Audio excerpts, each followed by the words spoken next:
standing in front of you. We welcome everyone. And we wish everyone a pleasant morning. Amen. Kumusta po ang lahat? Ako po, I am your sister in Christ, Sister Charity. And in behalf of the TCFIM body, we welcome everyone to our 22nd year anniversary. Palakpakan naman natin ang kabutihan ng Panginoon. Amen. We acknowledge the presence of every soul here. Every person. May it be your first time na visitor, first time na nag-attend, or maybe you're a regular visitor, katulad na aming kapitbahay, or regular visitor sila.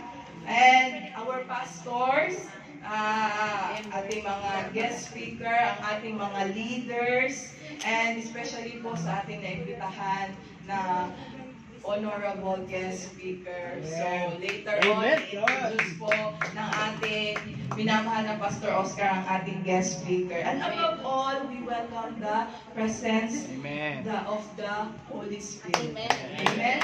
We welcome the presence and we acknowledge the presence of Christ here. Amen. So TCFIM is delighted that you are here to celebrate with us. And all the more, our Father in heaven is delighted to see this gathering. Amen. His word says in Matthew 28:19 to go forth and multiply. Amen.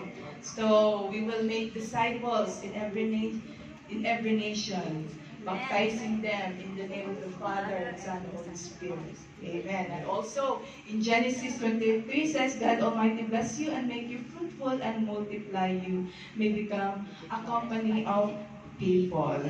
So, yan po. That is also our theme for today's celebration. Amen.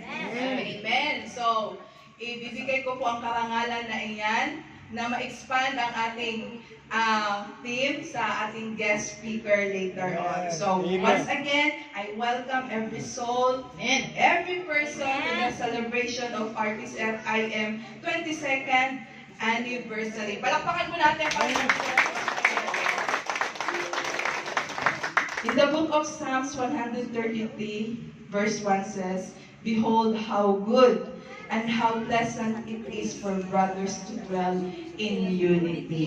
Hallelujah. So, anugod po. Masaya po ang Panginoon na tayo ay nandito at nagkakaisa na para siya ay papurihan at bigyan ng pasasalamat. So, once again, I invite everyone to stand up.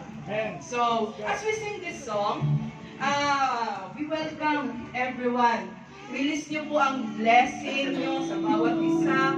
Inaanyayahan ko po ang lahat na umikot. Kumustahin ang bawat isa. Malay natin, may dinadala ang bawat sa lahat. Sa atin may dinadala, di ba? And malay mo, by that simple smile, kumustahin mo siya, she will be lightened.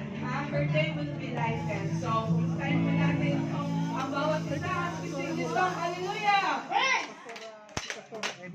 Woo! Praise the Lord! Kumustahin nyo ang bawat isa, kamayan nyo ang bawat isa. Praise the Lord!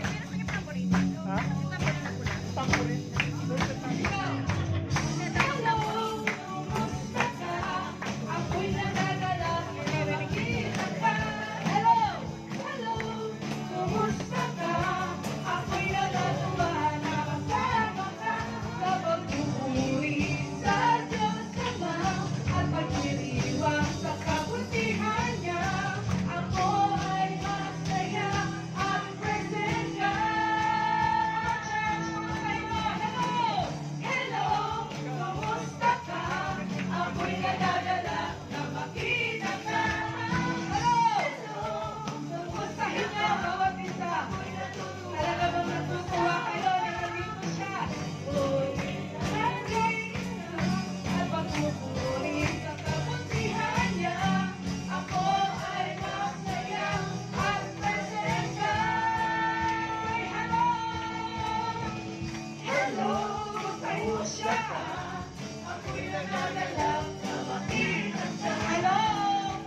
bawat